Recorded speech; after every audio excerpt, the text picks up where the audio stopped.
Bonjour les amis, oh je suis bien content de vous voir. Hein. Dites-moi, est-ce que vous avez vu Chanche? Oh j'espère qu'il n'a pas oublié notre rendez-vous. Hein. Depuis que Saint-Michel l'a renvoyé sur la terre, là, il est bien disposé à changer de vie. Hein. Mais avec Chanche, c'est loin d'être gagné d'avance. Hein. Ah, ça n'est pas facile de se défaire de ses vieilles habitudes. Hein. Ah, Chanche, vous voilà. Ben oui, Franske, je n'ai pas oublié notre rendez-vous. Oui, et à quelle heure est-ce que nous avions rendez-vous, monsieur Chanche? Ben, à 17h15, c'est pas ça? En effet, et il est quelle heure là? Ben, 17h45 à peu près. Ben oui, désolé, cher ange, je n'avais pas vu passer l'heure. Bon, allez, ce n'est pas grave une fois, mais j'espère au moins que vous n'étiez pas encore au bistrot, hein? Voyons, Franske, qu'est-ce que tu vas encore imaginer là donc? C'est que je vous connais, hein, mon cher Chanche. J'étais déjà auprès de vous quand vous êtes né, et depuis je ne vous ai plus quitté, hein. Même quand vous ne me voyez pas. Ah, je sais que les vieilles habitudes ont la vie dure, hein. Ben écoute, Franske, je t'ai promis de faire un effort, et Chanche n'a qu'une parole. J'ai déjà commencé à réduire ma consommation de péquet. Eh bien, je vous en félicite, Chanche. Continuez bien ainsi. Et maintenant, si nous en revenions à notre affaire. Voyons un peu si vous avez retenu la dernière leçon. Ok, Franske.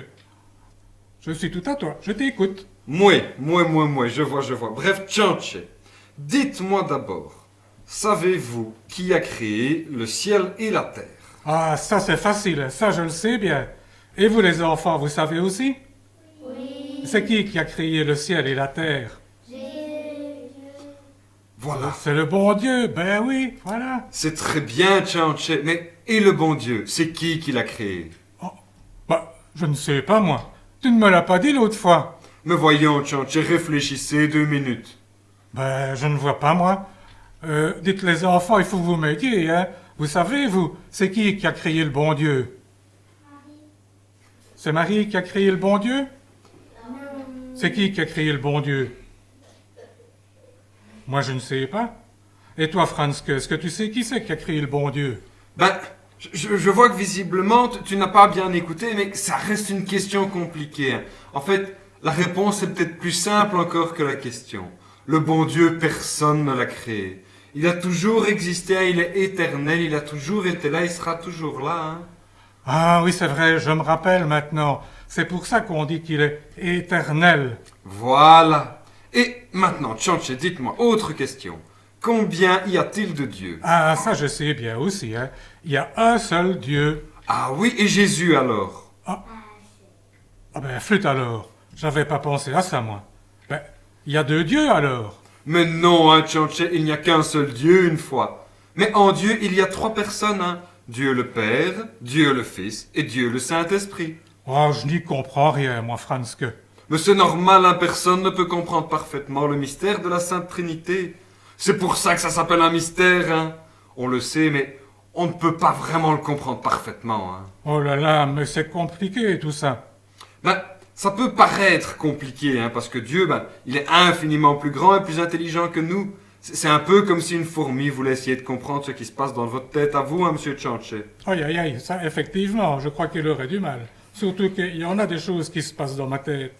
Eh bien, concernant les mystères de Dieu, il y a des choses comme ça que nous savons parce que Dieu nous les a révélées, mais qu'on ne peut pas comprendre complètement. Hein. Mais ce serait quand même plus facile, pourtant, si on pouvait tout comprendre. Mais ça viendra, mon cher Chanche. Ah, quand vous serez au paradis, vous aurez toute l'éternité pour comprendre les mystères de Dieu. Bon, ben, d'accord. Mais donc Jésus, il est Dieu, c'est bien ça? Tout à fait, Chanche. Jésus est en même temps Dieu et homme. On dit qu'il s'est incarné. Ça veut dire qu'il est venu sur la terre pour devenir homme. Ah oui, ça je sais bien. C'est le jour de Noël. Oh, mais c'est très bien, Chanche. Et vous savez pourquoi Jésus est venu sur la terre? Oui, je sais bien. Adam m'a expliqué la dernière fois. C'est à cause de leur péché d'Adam et Ève. Jésus a souffert. Et il est mort pour que nous puissions à nouveau aller au paradis. Mais très bien, Chanche. Ah, et si Dieu le Père a envoyé son Fils bien-aimé pour mourir dans d'atroces souffrances, hein, c'est que ce sacrifice, il était vraiment indispensable. Hein. Ben, en tout cas, moi, je ne sais pas si j'aurais envoyé mon petit Joseph mourir sur une croix pour sauver d'autres gens. Je comprends, hein, Chanche, mais c'est ce que Dieu avait déjà demandé à Abraham, hein, de sacrifier son fils Isaac. Comment? Il a demandé à Abraham de sacrifier son fils? Et quoi, il l'a fait, Abraham? Mais non, Tchanché, hein, Dieu a envoyé un ange pour empêcher Abraham de sacrifier Isaac. Hein. Il ne voulait pas sa mort, mais il voulait simplement mettre Abraham à l'épreuve hein, pour voir son obéissance. Ah, eh bien, Abraham, il a dû être bien soulagé. Oh, alors, je veux hein. bien le croire. Hein. Mais par contre, Jésus, lui, il est vraiment mort hein, pour racheter nos péchés. Ça montre bien à quel point Dieu aime les hommes, hein, malgré toutes leurs fautes et toutes leurs faiblesses. Dieu aime tous les hommes? Ben alors, il m'aime moi aussi? Mais bien entendu, à Tchanché que Dieu vous aime. Il aime tous les hommes, hein, même les pécheurs. Mais il veut aussi qu'on ait confiance en lui et qu'on fasse ce qu'il demande parce que il sait mieux que nous ce qui est bien pour nous et ce qui nous mènera au paradis, hein, comme un bon père de famille qui sait bien ce qui est bon pour ses enfants. Ben oui, c'est bien ce que j'essaie de faire comprendre à mon petit Joseph, mais il n'est pas toujours très d'accord, hein. Oui, mais c'est un enfant, hein. Nous sommes à peu près dans la même situation que lui par rapport à Dieu qui est notre Père, hein. Donc, Dieu le Père, c'est lui qui a créé le ciel et la terre, et tout ce qui existe. Et Dieu le Fils, c'est Jésus. Mais comment est-ce qu'on peut être sûr que Jésus, il est vraiment Dieu? Eh ben, parce qu'il l'a dit et il l'a prouvé, hein. Ah bon? Et comment est-ce qu'il a fait pour prouver qu'il est Dieu? Ah bah, en ressuscitant Tchanché, aucun homme n'est capable de redevenir vivant par ses propres forces. Il n'y a que Dieu qui est capable d'un tel miracle. Mais est-ce qu'on est bien sûr qu'il est vraiment ressuscité? Parce que moi, on ne me l'a fait pas, hein? Alors, il est où Jésus? Alors, il n'est plus là parce que 40 jours après sa résurrection, il est monté au ciel. C'est ce qu'on appelle son ascension. Ah, c'est quand même dommage qu'on ne puisse pas le voir et lui parler. Mais Tchanché, on lui parle hein, chaque fois qu'on le prie. Et on peut le voir dans la Sainte Communion. Alors, pas sous son apparence d'homme, hein. Mais d'ailleurs, les apôtres aussi, ils ont eu du mal à croire que Jésus était ressuscité, hein. Ah oui? Même les apôtres? Et oui, Tchanché, même les apôtres, ils ne voulaient pas croire non plus que Jésus était ressuscité. Et même que, quand ils l'ont vu, ils ont cru que c'était un fantôme une fois. Il a fallu que Jésus mange avec eux pour qu'ils se rendent compte que c'était bien lui. Et Saint Thomas, oh, vous connaissez l'histoire de Saint Thomas? Ben oui, mais je ne me rappelle plus très bien. Eh ben, Tchanché, on va aller lui demander de nous raconter lui-même son histoire. Hein. Vous vous souvenez que Saint Michel nous a autorisé à utiliser un H-Ionef, qui nous permet de nous déplacer n'importe où dans le temps et dans l'espace. Ah oui? Ben alors, on va pouvoir aller trouver Saint Thomas alors, Franzke. Ben oui, hein, juste, voilà, il va falloir que je programme la destination. Oui, moi, je vais chercher la Genève, hein. D'accord, je vous attends. Hein. Alors, la destination, que je me souvienne, Saint Thomas, c'est 030770. Voilà, c'est ça. Attendez, je le programme, hein, bougez pas. Voilà.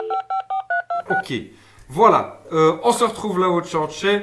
Je vous suis en volant, hein, comme à chaque fois. Allez, à tout de suite, hein.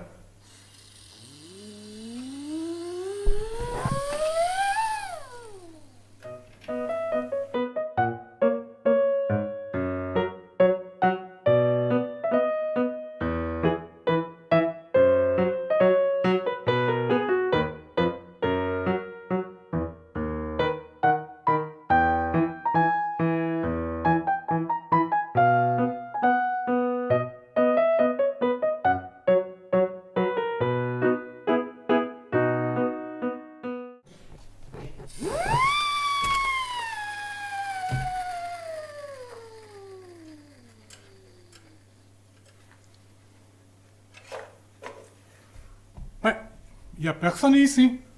Mais si, me voici. Ah, te voilà, Franzke. Eh oui, j'ai fait vite, hein, cette fois. Mais je ne vois personne. Tu es bien sûr que c'est ici qu'habite Saint Thomas? Oui, oui, c'est bien ici. D'ailleurs, je l'ai averti de notre arrivée, hein. Mais tu sais, Thomas, ça lui arrive parfois d'être un petit peu en retard. Hein. Bonjour, Franzke. Bonjour, Tchanché. Bonjour, Saint Thomas. Je suis ravi de faire votre connaissance. Oh, moi de même, Tchanché. Alors, il paraît que vous aimeriez que je vous raconte un peu mon histoire. Eh bien oui, Saint Thomas. Moi, j'ai quand même un petit peu du mal à croire que Jésus est vraiment ressuscité. C'est vite dit, ça. Mais moi, Tchanché, on ne me la fait pas. Je veux être sûr avant de croire. Vous savez, Tchanché, la foi, c'est surtout une affaire de confiance, hein. Mais je peux comprendre votre hésitation. D'ailleurs, j'ai eu la même réaction que vous, quand les autres apôtres m'ont dit qu'ils avaient vu Jésus vivant, après qu'il soit mort sur la croix. Ah oui? Et où est-ce qu'ils l'ont vu? Alors, ça s'est passé au Cénacle. Donc, les apôtres, mes compagnons, avaient fermé toutes les portes soigneusement parce qu'ils avaient peur des Juifs qui avaient voulu la mort de Jésus. Et tout à coup, Jésus s'est retrouvé debout, au milieu d'eux. Comment ça? Alors que les portes et les fenêtres étaient fermées? Oui, Tchanché, Jésus est ressuscité, donc son corps est redevenu vivant, mais c'était devenu un corps glorieux. Un corps glorieux. Et c'est quoi ça, un corps glorieux? Eh bien, c'est comme ça qu'on appelle le corps des ressuscités. Nous-mêmes, d'ailleurs, quand notre corps ressuscitera à la fin des temps, nous aurons un corps glorieux, comme celui de Jésus. Bon, et qu'est-ce qu'il a de spécial, ce corps glorieux? C'est difficile à dire, hein, c'est comme l'ancien corps, mais avec des propriétés différentes. Par exemple, le corps glorieux ne meurt pas, il est immortel. Il peut aussi prendre des apparences un peu différentes. Ah oui, comme Franzke, mon ange gardien, qui a pris une apparence pour que je puisse le voir. D'une certaine façon, mais c'est quand même un peu différent, enfin c'est compliqué. Par exemple, à la messe, quand le prêtre dit à la place de Jésus « Ceci est mon corps », le pain devient le corps de Jésus, mais c'est son corps glorieux.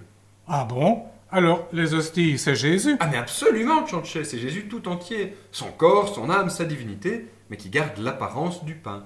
Et Jésus a voulu prendre l'apparence du pain pour nous montrer son désir de venir en nous. Ben ça alors, je ne savais pas tout ça, moi. Bon, bref, quand Jésus nous est apparu avant de remonter au ciel, nous avons eu parfois du mal à le reconnaître. Même Marie-Madeleine, qui aimait profondément Jésus, ne l'avait pas reconnu et l'avait pris pour le jardinier. Et comment est-ce qu'on peut être sûr que c'était bien Jésus alors? Justement, quand les autres apôtres m'ont raconté qu'ils avaient vu Jésus, je ne pouvais pas le croire. Je leur ai dit que si je ne mettais pas mes mains dans la marque des clous et dans le côté percé par la lance, je ne les croirais pas. Et qu'est-ce qui s'est passé alors? Eh bien, quelques jours plus tard, nous étions à nouveau enfermés dans le cénacle, et Jésus s'est à nouveau retrouvé parmi nous, alors que les portes étaient bien fermées. Il m'a appelé, et j'ai vu.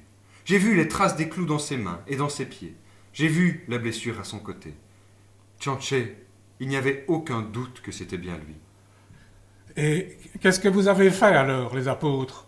Eh bien, nous étions certains que c'était bien Jésus et qu'il était réellement ressuscité, mais nous avions peur d'en parler. Il a fallu que l'Esprit Saint descende sur nous à la Pentecôte pour que nous ayons le courage d'aller dire partout que Jésus est vraiment ressuscité. Ah oui, et les gens, ils vous ont cru? Certains oui et d'autres non. Ceux qui ont cru que Jésus était ressuscité se sont convertis, ils sont devenus chrétiens. Mais les autorités ont voulu nous faire dire que ce n'était pas vrai. Et beaucoup de nos frères sont morts pour avoir refusé de renier Jésus. Ils sont des milliers à avoir sacrifié leur vie pour défendre la vérité. Ce sont les martyrs des premiers siècles. Nous autres aussi, les apôtres, à part Saint Jean qui est mort en exil, nous avons tous été martyrisés.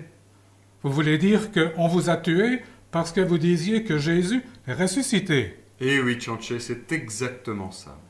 Eh bien moi, je ne sais pas si j'aurais eu ce courage.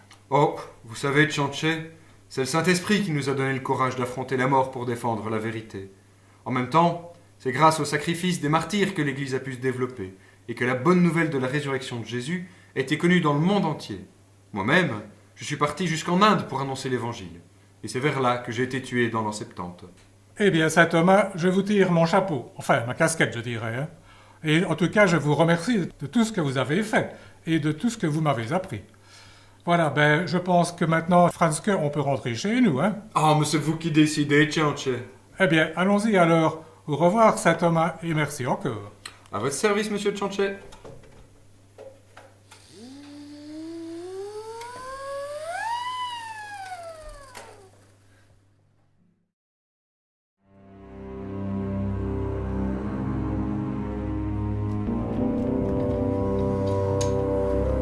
Chef, il y a du nouveau. Quoi encore? Qu'est-ce qui se passe? Pas la peine de crier, je ne suis pas sourd. Chef, ça va mal là-haut. Il faut intervenir. Bon, d'abord tu te calmes, ensuite tu m'expliques clairement ce qu'il se passe. Ce qui se passe, voilà ce qui se passe, chef.